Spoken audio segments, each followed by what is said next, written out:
Reubeuss TV mooy suñu télé. la chaîne de la vérité. tasaare leen. waaw maa ngi leen di fay di leen gërëm di leen sant di nuyu les internautes qui suivent Reubeuss TV man maa ngi tudd Awa Diack doomu Pa As la màggee fii Reubeuss nekk jarbaatu Lamine Diack mu doon bàyyi ci ñun procès bi nag li ñuy wax ni ñu koy dundee suñu ne mettiwul dañuy wax lu ñu neex metti na trop parce que tamit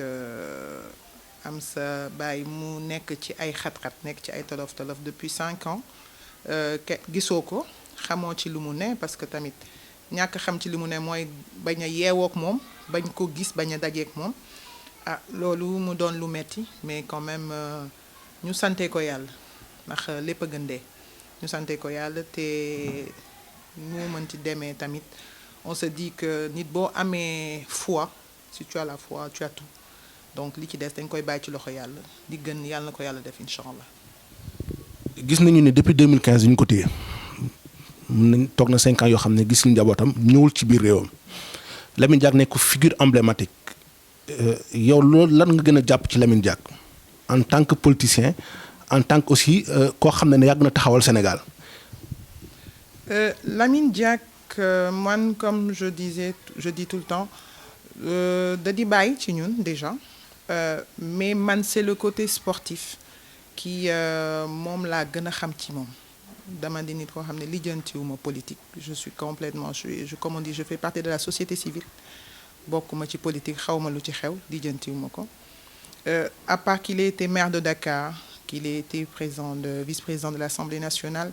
qu'il fait partie quand même du Parti socialiste pendant longtemps socialiste dans l'âme loolu moom nañ ko wax moom neex du neex kii il est socialiste loolu moom xam naa ko te dama doon fàttaliku sax fii nii Reubeuss su amaan ay meeting fii lañ daan jógee fii lañ doon maire yi daan jëlee seen tissu yi di dem donc man loolu laa am ci ay souvenirs de Lamine Diack étant politicien. Moi, le Lamine Diack qui m'intéresse, c'est le Lamine Diack sportif. Parce que moom ak sama papa ñoo tax tey man ma dugg ci milieu sportif di ci liggéey depuis bientôt 20 ans. Et il a été, je peux dire, le patron de mon patron pendant longtemps. Jot naa jëflanteeg moom ci diggu liggéey. Et ñoo ma tax a bëgg milieu bi ba ma nekk ci ba des ci. Le côté sportif, c'est que déjà, le fait qu'il ait été champion de France, on peut dire, mais ça c'était avant les indépendances. Tey bu ñu waxee UASU wax navétane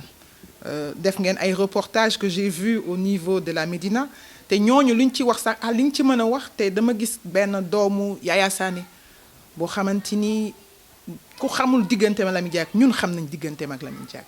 dañ nekkoon ay mag yoo xamante ni dañ doon fasante kóllëre te dara du ko dindi. ay mag yoo xamante dañ doon demalante ay mag yoo xamante ni dañu nekk bu rafet boo xamante ni dañ ko nekk ba ñii di wàññeeku mais ba tey dara dañu ci ñu sante ko yàlla nag war ñu doon mu doon jàngat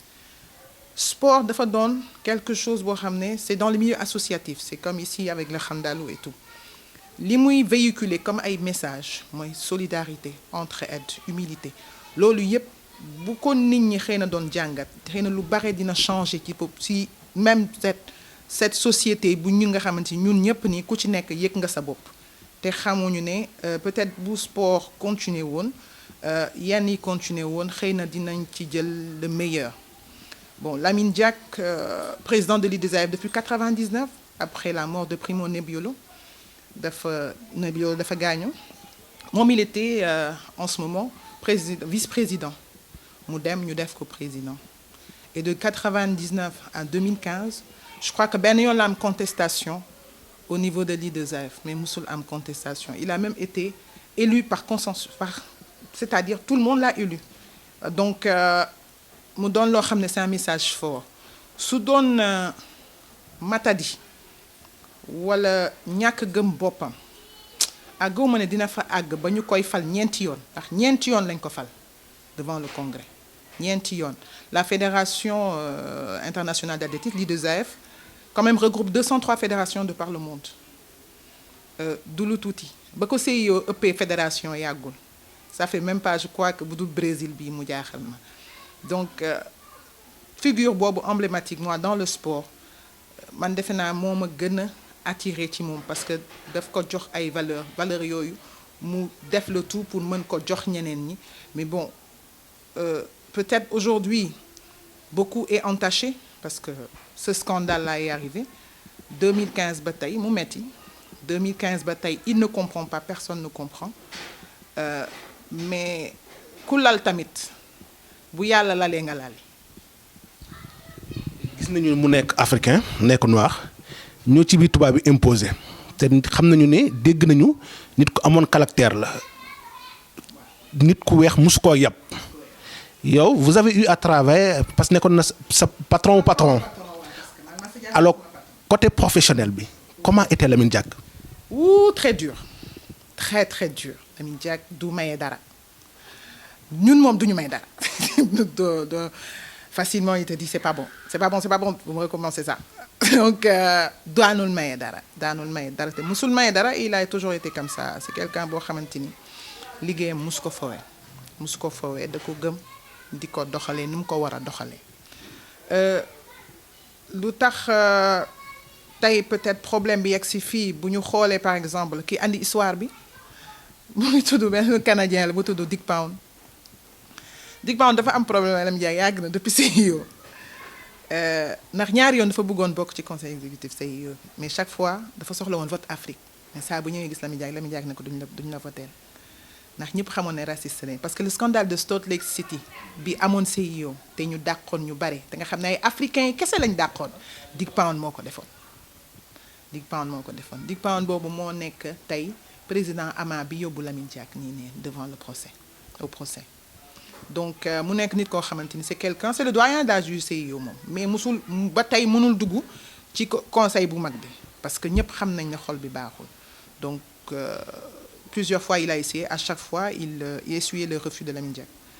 peut-être que voilà c'était quelque chose et là quand il a eu une opportunité il s'est dit je vais sauter sur le coup et cette fois-ci je vais lui faire regretter mais bon voilà quoi affaire baa ngi noonu daal. mais suñu xoolee par rapport ak li xew FIFA mën nañu ne même scandale bi la gis nañu ne Platini ak Blatter français dañu leen jàppale média bi jàppale leen mais ici au Sénégal et en Afrique est-ce que Lamine Diack am na soutien bu fort soutien de taille boo xam ne taxaw nañu parce que gis nañu fi barki démb États-Unis li fi xew africain yëpp di kaas noir yëpp di kaas mais est-ce que Lamine Diack xam nañu que lii moo tax ñu topp ko que am na lu ci rax mais est-ce que sénégalais ak africains yi taxaw nañ ko ni ñu ko war a taxawee parce que Lamine Diack du nit ku ndaw. waaw soo waxee sénégalais yi taxawuñu ko africains yi taxaw man dama naan dëgg la parce que am na loo xam ne jarul fàtte parce que lu mu néew mu bare Lamine Diack am na lu mu def ci dëkk bi mu néew mu bare am na ñu mu taxawu ci dëkk bi mu néew mu bare am na loo xamante ni sànc na ko ci dëkk bi loo xam ne defe naa waroon nañu wan ginnaaw ku ne ba mu des Lamine Diack xëy na nag lenn mooy cata mooy dëggoo waaw parce que moom fi mu ko xalaatee fa la koy waxee bu ca paree nag waaw bu ko neexee ñu ne toj na kaasi dem na yoonam mais ce qu'il a envie de dire il le dit il n'a pas froid aux yeux ça tout le monde le sait taxawaayu Sénégal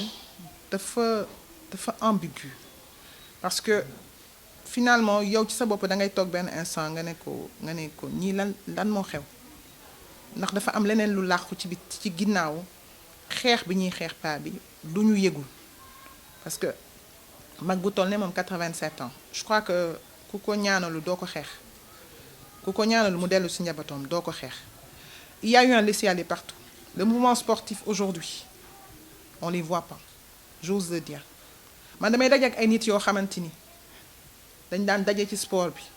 jamono jooju neexoon na torop doon un proche de Lamine Diack mais bu ñu la séenee léegi dañuy jaar côté ba ca des à la limite duñ la nuyu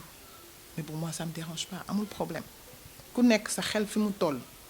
foofu ngay jëfee si c'est les autorités ils n'ont pas fait ce qu'ils avaient à faire ça joue dama ragaluma ko wax suñ ko defoon paa bi du nekk fi mu nekk ba tey ils n'ont pas fait ce qu'ils avaient à faire même s'ils disent qu'ils ont fait quelque chose en tout cas moi à mon niveau je vois rien xaw ma nag ku gis waaye ñun gisuñu te yéen ne tamit kenn gisuñu parce que defe naa ne ku nekk boo amoon taxawaayu sa réew taxawaayu sa diplomatie Guillaume Soro ba mu bañ ko téewee France bëggoon ko kii 24 heures def ko fa dafa génn. Rokia Toawa dernière fois ba mu amee problème France Rokia mi ngi Bamako kenn xamul fu mu jaar mais qu'est-ce qui nous empêche aujourd'hui de taper sur la table et tout ce qui nous sert c'est quoi? C'est une question pénale. Quelle question pénale? Vous dites qu'un vieux a orchestré un système de raquettes de 23 athlètes ñoo ko wax de 23 athlètes boo demoon tey 23 athlètes nekkatuñ ci procès bi fuñ jaar benn athlète finalement la ñu wax ne Lilia Shobukova moom moo ne moo joxe Lilia Shobukova deful deful déposition donc procès bi yëpp c'est à charge man foog naa ne jour boobu waaw ba nga defee waaw ba nga génnee xaw ma lan paa bi bind na ki mais kan mooy gouverner te doo def ay compromis kan mooy gouverner te doo def compromis sa kër sax boo fa nekkee léegi nga am ñaar ñu woo xamante ni kenn ki war na dem par exemple je donne un exemple bête nga am ñaari doom yu def bac kenn ki war a jàll c'est un exemple ñaar ñëpp jàll nga ne ah kii de moom mag xëy na naa ko jox chance moom mu jiitu nga ne ka ca des xaalis amagul bàyyi sa mag dem France yow dans 2 ans defal fii ba def master après nga dem sa mag bu demee ñaan xam nga compromis la ci biir kër d'accord le problème de la Russie elle se limite à ça la Russie avait des athlètes yoo xam ne dañuy dopé wu ba ñu demee ba xam ne athlètes dañu dopé wu on était à l'aube des championnats du monde 2013 qui se passaient en Russie pour ne pas impacter les championnats parce que ça se passe partout dans le monde du sport dami jaag ne leen nañ ko ni ñu koy wax nañ espacer sanction yi di ko espacer avant muy génn 2015 athlètes yëpp a sanctionné ñëpp lañ sanctionné nañ ko espacer léegi ñoom espacer sanction yooyu la ñu foog ne xëy na Russie dafa am lu ñu ko jox moo tax ñu espacer sanction bi te yàlla xam na ne Dick Pound mi di wax américains yi amoon nañ fi problème si je me rappelle bien c'est Johnson je crois dopage mooy bi ñu waxoon le truc sale là c'était lui en ce moment il devait signer avec NBC CIO devait signer avec NBC coow li dañ ko nëpp-nëppal et Dick Pound lui-même lui l'a dit bu ñu ko waxee day yàq sponsoring bi di ñëw NBC kon yëf yi du sàcc du luubal et une erreur de gestion ou une erreur de je sais pas gouvernance ce n'est pas un crime je suis désolé bu ñu ko def crime ñii ñu jiite même ay maire rek yooyu ku ci nekk tu fais un compromis à chaque fois qu'il y a un problème il y a des gens qui font des compromis dañuy seet lan lañ mën a régler d'abord ak naka lañ ko mën a régler xool toutes les composantes ba pare ñuy soog a def li ñuy def ci sama xalaat. mën nañ ne bilan ci I2AF da ko fekk point mort yëkkati ko indi ko tey fu mu ne te yéen ñëpp xam ngeen ci loolu mën nga revenir tuuti ci ni mu ko defee. Lamine Diack déjà ba muy ñëw 99 ba 2001 dañu amoon benn ñoom I2AF dañu amoon benn agence de communication qu'ils appelaient ISL marketing ISL daal di faillite Dentsu ñëw Dentsu ba mu ñëwee nekk une firme japonaise fekk IAF am ay bor Dentsu épongé boru IAF di leen jox minimum garantie chaque année ba 2029 instant bi Dentsu son dernier contrat avec I2AF entre 2019 et 2020 $220 millions la Lamine Diack moo ko signé Lamine Diack ba muy génn I2AF il a laissé une réserve de $87 millions ci biir compte yi I2AF mënuñu xëy tey ne yoruñu xaalis de 99 à 2015 926 milliards sous le magistère de Lamine Diack $926 millions waxuma la CFA de bu ñu mayoon tuuti rek Lamine Diack laal $1 milliard mais moom moo bëggoon dem 2015. gis nañu def bilan bu extraordinaire positif. daal di wasaare athlétisme dans le monde. Xam nga Lamine Diack, quand il est venu, il a trouvé de l'athlétisme, s'est concentré pratiquement en Europe. Mu jël ko créer ay programme am IAAF Diamond League, am Continental Programme. Le Continental Programme se passait ainsi. Dans chaque continent, hors Europe, parce que Europe bokk ci woon, ñoom confédération yi dañ doon am ay événements yoo xamante ni parfois même c'est même pas dans la ville principale. C'est-à-dire que tey boo ñëwee Sénégal doo defee événement bi fii parce que Dakar xam nañ athlétisme da ngay dem Kédougou. C'est-à-dire que boo demee Venezuela, tu ne vas pas à Caracas, tu vas à Barquisimeto, qui est une ville universitaire. C'est comme ça. Mu koy def pendant des années. Affaire yi di dugg ci dans les Caraïbes. Muy def le tout ba par exemple aux Caraïbes, il y avait un événement, il y a un événement toujours boo xamante ni Pâques lay am ñu koy Carifta Games. Carifta Games chaque année day am foofu la ñoom Bolt génnee moom la ñëpp di génne parce que ñoom junior senior comme il a suffi junior senior ni nga waxee cadet junior ci la ñuy ñëw compétir université américaine yi ak canadienne yi ñëw localiser booy yi aay ñu suivre leen jëli ñi nekk ci ak île yi. C'est des programmes comme ça que Lamine Diack avait mis en place, le Kids Athletics, l'IAAF World Challenge. Fii à Dakar on avait un IAAF World Challenge chaque année dañu amoon benn à part parce que World dafa amoon ay level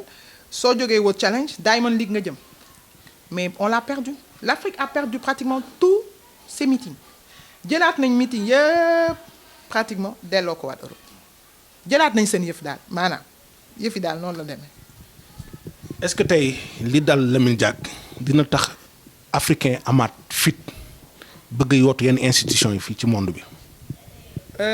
buñ ko ngembee du am fit buñ ko ngembee dama naan ko bul dem buñ ko ngembul dama naan ko bul dem. xam nga buñ demee ba Sénat kii français naan notre avenir c'est l'Afrique di ko bind ci bataaxal xam nga ñoom fi mu ne ni xam nañ ne fii la lépp ne. Et on a une jeunesse décomplexée. Maintenant la société africaine est décomplexée dara jaaxaluñu loo leen jàng ñoo leen ko gën a jàng loo leen mën lu ñoo leen ko gën a mën et on a la créativité qui va avec parce que ñun on sait nous adapter aux situations yu compliquées xam nga ñun am na foo xamante ni nu mu metti boo yóbboo ci désert on trouvera toujours le moyen de sortir parce que tàmm nañ ko loolu la ñuy bañ ci ñun loolu tant que ñun nanguwuñu ko xamuñu ko parce que quand tu parles de racisme les gens croient que tu veux en fait xëcc seen genre pitié non on n'a pas besoin de pitié ce n'est pas il faut parler des faits tey ku ci yegg foofu ñu rëq sa ndigg parce que dem ci championnat du monde wala nga dem fu mu neex ma mel ne 2015 ba muy dem dernier jour il y avait le président chinois stade bi jóg taxaw di ko tàccu ku ko santeewul yàlla doo nit liggéey na ko ñefe na ko sàcc ko fenn ko da ko ñaq kam fa teg muy doomam sàcc ko fenn ko ba muy am xaalisam di def marketing sportif c'était pas avec les deux AF ESL marketing pas moo di Afrique du Sud pas moo di Nigeria pas moo di Sénégal bu ko jarul fàtte consultance partout dans le monde l'un des meilleurs consultants te paa bi ba mu koy wax tubaab bi dañ ko mere woon avant muy nangu dem ci papaam ndax bëggul woon fii lañ mujjee tey. te gis nañu à l'époque Lamine Diack bi mu nekk président I2AF autorité yi fii ñu bëri tuddee woon nañ ko fi ay làmb ak lu ne ku nekk taxaw politiciens yi mouvement yëpp doon ñëw ci moom tey ñëpp woon ko ginnaaw. xam nga li ma tax sama yaay sànq du bëgguma àgg ci yenn yi xam nga bu ñu demee ba journal di titré Diack le patronyme qui est synonyme de corruption partout dans le monde fi naa bët bu rusul toj ndax démb lépp fi lañ fay jarul wax tuddee ko fi combat ŋaaw ko gàddu demal seen bopp Monaco wax lu ne amoon na ay jamono nag nekkoon xaritu Lamine Diack wala doomu Lamine Diack neexoon na torop. ñëpp bëgg wane dañ ko jege boo yow mii sax boo yegsee ñu këdd la nga jàll. Finalement toi tu fais ton truc tu t'en vas mais bu ñu demee ba nga xamante ni koo séen ci mbedd bi mu sësu ci mur bi lenn rek laa am lu may wax jaar-jaaru Lamine Diack bi ku mu jaayu doyul jàngat dootoo jàng ci àddina ku mu doyul jàngat dootoo jàng ci àddina man de dayu na ma jàngat c'est àdduna du dara. àdduna du dara et en fait ce manque de solidarité du ci Lamine Diack kese maintenant c'est devenu culturel ñun sénégalais nit da ngay nekk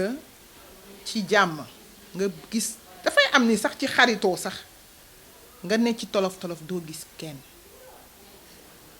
Lamine Diack sax am na taxaw am na ñoo xam ne amuñu taxaw fii y a beaucoup de personnes yoo xamante ni ñi ngi ci tolof tolof gisuñu ku leen nekk seen deret sax ku leen taxaw bari na fi torop donc c'est culturel ce manque de reconnaissance est devenu culturel suñu dëkk alors que je sais pas qu'est-ce qui s'est passé dañu xëy rek mu mel ni ñu mel noonu ñu mel ni ñu changé alors qu'on n'était pas comme ça on était très solidaires c'est pour ça parfois je dis suñu may wax dama naan leen damay sant yàlla màggee ci kër gu mag quartier populaire